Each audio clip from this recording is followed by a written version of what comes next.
बिस्मिल्लाहिर्रहमानिर्रहीम। अज़ीज़ान मन, आपको आपके भाई का सलाम पहुँचे। अज़ीज़ान मन, अगर आपने कल रात एक स्पेस में ये चीज़ नहीं सुना कि किस तरह इमरान रियाज़ ख़ान की मौजूदा तौर के ऊपर कहाँ पे मौजूद हैं, उनके साथ क्या हुआ और क्यों हुआ, तो इसलिए मैं एक मुख्तसर से आपको जो है वीडियो में ये बात हम आपको बताना चाहते हैं।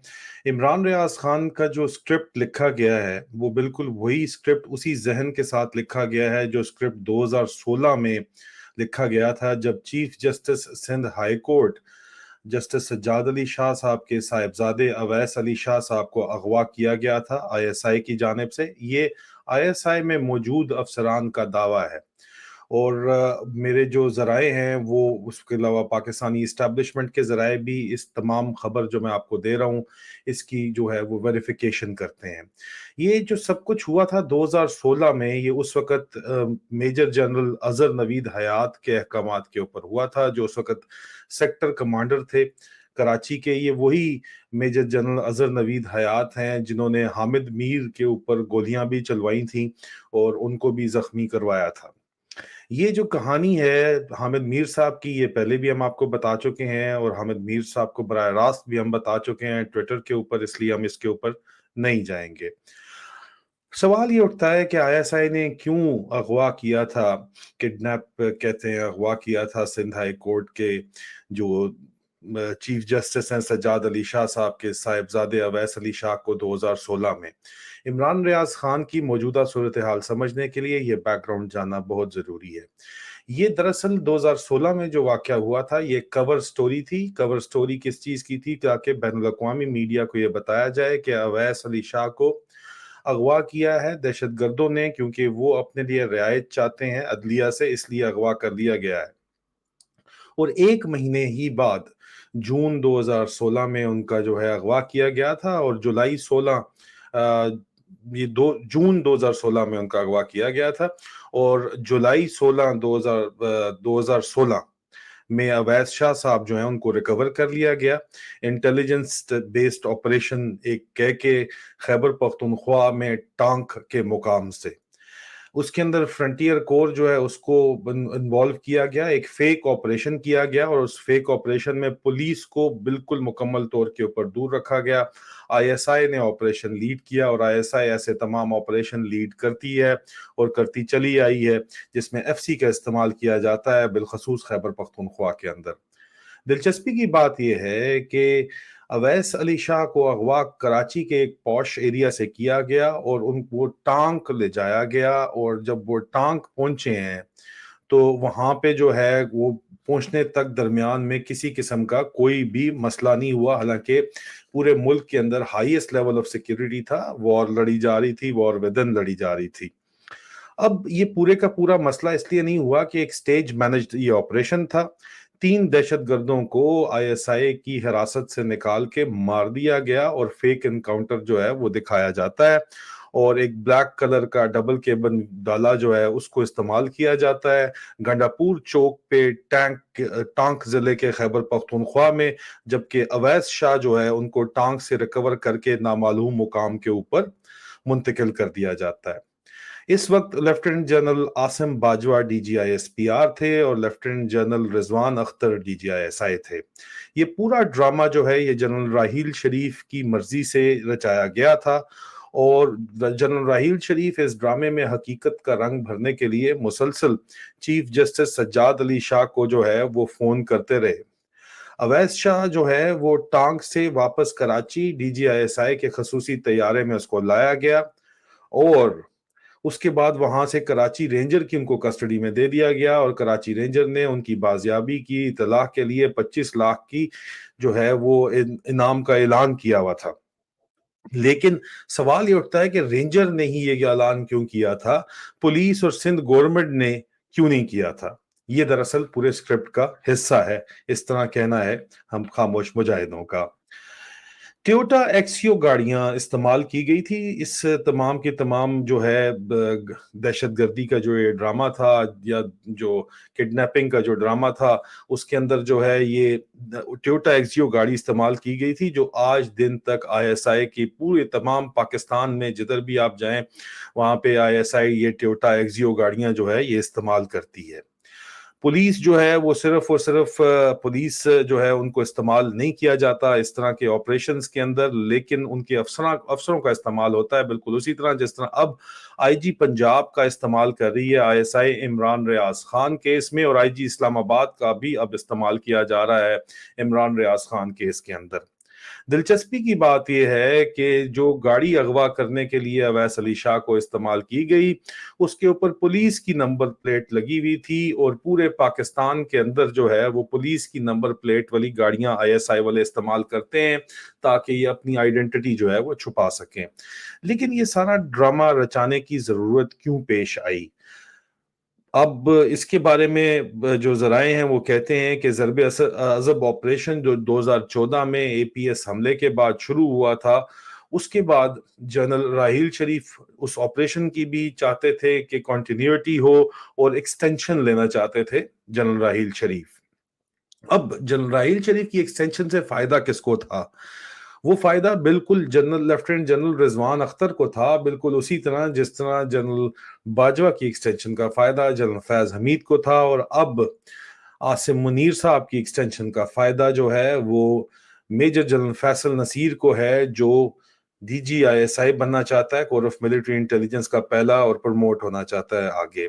तो ये सारा मफादात की जो है ये जंग है। अब इस बैकग्राउंड के अंदर आपको जो बताया है, इसमें यह भी जानना बहुत जरूरी है कि ये लेफ्टिनेंट जनरल रिजवान ने अपनी पूरी मुकम्मल कोशिश की कि वो नवाज शरीफ साहब को राजी करें कि वो राहील शरीफ को एक्सटेंशन दें मौजूदा मुल्क के हालात की वजह से। इस सिलसिले के अंदर डीजीआईएसआई उस वक्त के जनरल रिजवान अख्तर ने विजिट प्लान किया नवाज शरीफ साहब का हेडक्वार्टर आईएसआई में। अगस्त 2021 में विजिट प्लान किया गया। राहील शरीफ और बाकी जो जनरल्स हैं वो आईएसआई हेडक्वार्टर पहुंचे। मैं माजरत चाहता हूं, 21 अगस्त को ये प्लान किया गया। अगस्त 21 अगस्त को ये प्लान किया गया। 21 अगस्त को जो ये प्लान किया गया वो राहील शरीफ साहब और जो जनरल्स हैं वो पहुंचे हेडक्वार्टर आईएसआई, जहां पे नवाज शरीफ साहब जो हैं वो उनको ब्रीफिंग दी जानी थी सिक्योरिटी सिचुएशन के ऊपर, और आगे उनको चलने का रास्ता बताया जाना था। और ये तमाम की तमाम चीज जो है वो जनरल राहील शरीफ की एक्सटेंशन से जुड़ी हुई थी कि उनको एक्सटेंशन दी जाए, ये बहुत इंतहाई जरूरी है। हुआ क्या उस मीटिंग में जो अगस्त 21 को होनी थी? नवाज शरीफ साहब पहुंचे ही नहीं मीटिंग के ऊपर, वो गए ही नहीं। और राहील शरीफ साहब 2 घंटे इंतजार करने के बाद डीजीआईएसआई जनरल रिजवान अख्तर को गालियां निकालते हुए डीपली फ्रस्ट्रेशन के अंदर जो है वो वहां से चले गए, और नवाज शरीफ वहां पे आए नहीं, और डीप स्टेट जो है राहील शरीफ साहब को एक्सटेंशन दिलाने में नाकाम हो गई उस दिन। और उसी दिन अगस्त 21 को ही 21 अगस्त को ही जो रूट जाता है वजीर आजम हाउस का पीएम हाउस से लेके हेडक्वार्टर आईएसआई का, उस तमाम रूट के ऊपर पोस्टर्स लगाए गए थे जनरल राहील शरीफ की एक्सटेंशन की हिमायत में। जाने की बातें अब जाने दो टाइप पोस्टर्स जो लगे हुए थे वो उस रूट के ऊपर लगे हुए थे।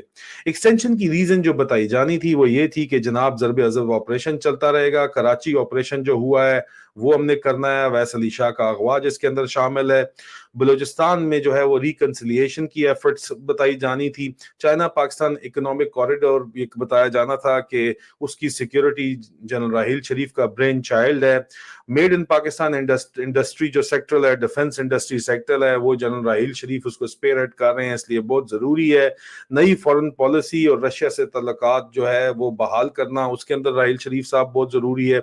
और आखिरी बताना था प्लान के जो बहुत जरूरी है समझना कि जनाब हम करप्शन खत्म कर देंगे, सारी की सारी करप्शन जो खत्म करने की बात की जा रही थी वो दरअसल धमकी थी नवाज शरीफ साहब के लिए, क्योंकि नवाज शरीफ के करप्शन के किस्से पानामा पेपर से लेके आगे पीछे हर जगह आपको अच्छे तरीके से पता है। तो नवाज शरीफ को कहा गया कि आपकी जो मेगा करप्शन के केसेस हैं उनको हम एक्सपोज कर देंगे अगर ये एक्सटेंशन ना मिली तो। लेकिन नवाज शरीफ साहब वहां पे गए ही नहीं। वो अगर गए नहीं तो फिर आगे क्या हुआ? आगे हुआ डॉन लीक। डॉन लीक जो हुआ वो अक्टूबर 2016 के अंदर जो डॉन लीक किया गया वो बिल्कुल उसका वाकया बराह रास्त उसका जो है उसी स्क्रिप्ट के ऊपर ये 9 मई के अंदर जो वाकया हुआ है आपका, ये इस महीने 9 मई को जो वाकया हुआ है लाहौर के अंदर और पेशावर में जो हुआ है, ये वही स्क्रिप्ट है जिसके तहत राहील शरीफ साहब ने डॉन लीक करवाया था। اور ڈان لیگ کے سارا قصہ ڈال کے جو ہے یہ سارے کا سارا شور و غل مچایا گیا تھا. حالانکہ 9 مئی ذرائع یہ دعویٰ کرتے ہیں، انٹیلیجنس ذرائع اور فوجی ذرائع دعویٰ کرتے ہیں کہ ملٹری انٹیلیجنس کے سروے سیکشنز نے یہ کام کروایا تھا اور یہ عمران خان صاحب کو اور پی ٹی آئی کو ختم کرنے کے لیے کام کیا گیا تھا. اور جو کچھ پاکستان میں ہو رہا ہے 9 مئی کے بعد، وہ آپ کوئی اندھا بھی سن سکتا ہے، وہ بھی اپنی دل کی آنکھ سے دیکھ سکتا ہے. اگر کوئی نہیں دیکھ رہا تو اس کی دل کی آنکھوں کے اوپر یا دل کے اوپر مہر لگ چکی ہے. اب سارے کے سارے یہ فالس فلیگ کی جو ہسٹری آپ کو بتائی ہے، اس ہسٹری کے بعد یہ آپ کو سمجھنا آسان ہو جائے گا کہ عمران ریاض خان کے متعلق جو میں ابھی آپ کو انفارمیشن دے رہا ہوں وہ آپ کو سمجھنی بہت آسان ہو جاتی ہے. عمران ریاض خان کو جناب میجر مدثر نے اغوا کیا، ذرا یہ دعویٰ کرتے ہیں، جو کہ آفیسر کمانڈنگ ہیں فیلڈ آفس آئی ایس آئی کے سیالکوٹ کے، اور وہاں سے اغوا کر کے عمران ریاض خان کو Ghazi house I S I office جو ہے اس میں رکھا گیا، طارق روڈ سیالکوٹ کے اوپر. بعد میں ان کو وہاں سے شفٹ کر دیا گیا لاہور میں، جو طارق روڈ کے اوپر سیف ہاؤس ہے وہاں پہ شفٹ کر دیا گیا. اور موجودہ طور کے اوپر جو ہے وہ ان کو کل شام تک، کل رات تک جو ہے Imran Riaz Khan sector headquarter I S I Islamabad کے اندر موجود تھے. I S I headquarter نہیں، sector headquarter central I S I Islamabad کے اندر عمران ریاض خان موجود تھے، جو بریگیڈیئر فہیم رضا جس کا سیکٹر کمانڈر ہے. اور اب ان کو کل رات یہ پلاننگ آلریڈی ہو چکی تھی کہ ان کو پشاور جو ہے وہ موو کیا جانا ہے. آئی ایس آئی جو ہے وہ نہیں چاہتی کہ کوئی بھی پاکستان میں آواز حق بلند کرے، کیونکہ آئی ایس آئی کو احکامات جو ہے وہ جنرل عاصم منیر کے ہیں. اور جنرل عاصم منیر آئی ایس آئی کے ذرائع کا یہ دعویٰ ہے کہ روز بروز اپنی گرپ جو ہے وہ لوز کرتے جا رہے ہیں پاور کے اوپر. یہ عمران ریاض خان کی موجودہ پلائٹ ہے. یہ عمران ریاض خان کا جو ویئر اباؤٹس ہیں، جس دن سے وہ اغوا ہوئے تھے ہم نے ان کو، ان کے چاہنے والوں کو پہنچا دیے تھے اور ان کے ذریعے ان کے وکلا کو پہنچا دیے تھے. اور یہ نیکسٹ ٹو امپاسبل ہے کہ جسٹس امیر بھٹی صاحب کو یہ نہ پتا ہو کہ وہ کہاں پہ ہیں، اور پولیس بھی سارے ڈرامے میں ان کا ساتھ دے رہی ہے. اور اب یہ جو نئی کہانیاں افغانستان والی کی جا رہی ہیں، یہ اسی سلسلے کی ایک کڑی لگتی ہے کہ بعد میں جو ریلیز کیا جانا ہے انشاءاللہ تو اس میں کیا کورنگ سٹوری ڈالی جائے گی. یہ آپ کو جو مصدقہ ذرائع کی آئی ایس آئی کی خبر ہے میں نے آپ تک پہنچانی تھی. اور اس جنگ میں ہماری آواز حق بلند کرنے کے لیے جو ہے وہ مین سٹریم پلیٹ فارم پہ، مین سٹریم میڈیا کنٹرول کرنے کے بعد سوشل میڈیا مین سٹریم پلیٹ فارمز کے اوپر، ٹویٹر کو چھوڑ کے، ٹویٹر پہ بھی مسلسل میرے آپ ٹویٹر پروفائل کے اوپر دیکھ سکتے ہیں کہ مسلسل جو ہے وہ کمپلینٹس کی جا رہی ہیں. لیکن ایک جو ٹویٹر ہمارا جو ہے پلیٹ فارم چھوڑ کے باقی ابھی ہم جو ہے وہ ٹویچ کے اوپر ہیں، تو باقاعدہ طور کے اوپر کوشش کی جا رہی ہے کہ ہمیں جو ہے کسی طور کے اوپر بھی خاموش کرایا جا سکے یا آواز حق جو ہے دبائی جا سکے. اس سلسلے کے اندر ہم ملٹیپل ڈیجیٹل پلیٹ فارمز جو ہیں وہ لانچ کر رہے ہیں، اور وہ پروسیس ہم آلریڈی شروع کر چکے ہیں. اور اگر اس ملٹیپل ڈیجیٹل پلیٹ فارم میں آپ ہمیں سپورٹ کرنا چاہتے ہیں تو اب آپ کو اسکرین کے اوپر جو نظر آ رہا ہے patreon.com کا جو ایڈریس، اس کے اوپر جا کے آپ ہمیں سپورٹ کر سکتے ہیں. کیونکہ آئندہ آنے والے دنوں میں کچھ آپ کو پلیٹ فارمز آلریڈی نظر آ رہے ہوں گے، لیکن ملٹیپل میگا پلیٹ فارمز ہم لانچ کرنے جا رہے ہیں انشاءاللہ. وہ آپ کو نظر آنا شروع ہو جائیں گے، اور اس سفر میں ہم چاہتے ہیں کہ آپ ہمارا ساتھ دیں. اور نیچے جو آپ کو اسکرین کے اوپر نظر آ رہا ہے ایڈریس، اس کے اوپر آپ جائیں اور آپ سبسکرائب کیجئے، ممبرشپ لیجئے، اس سفر میں ہمارا ساتھ دیجئے. بہت جلد آپ لوگوں سے دوبارہ ملاقات ہوتی ہے. فی امان اللہ.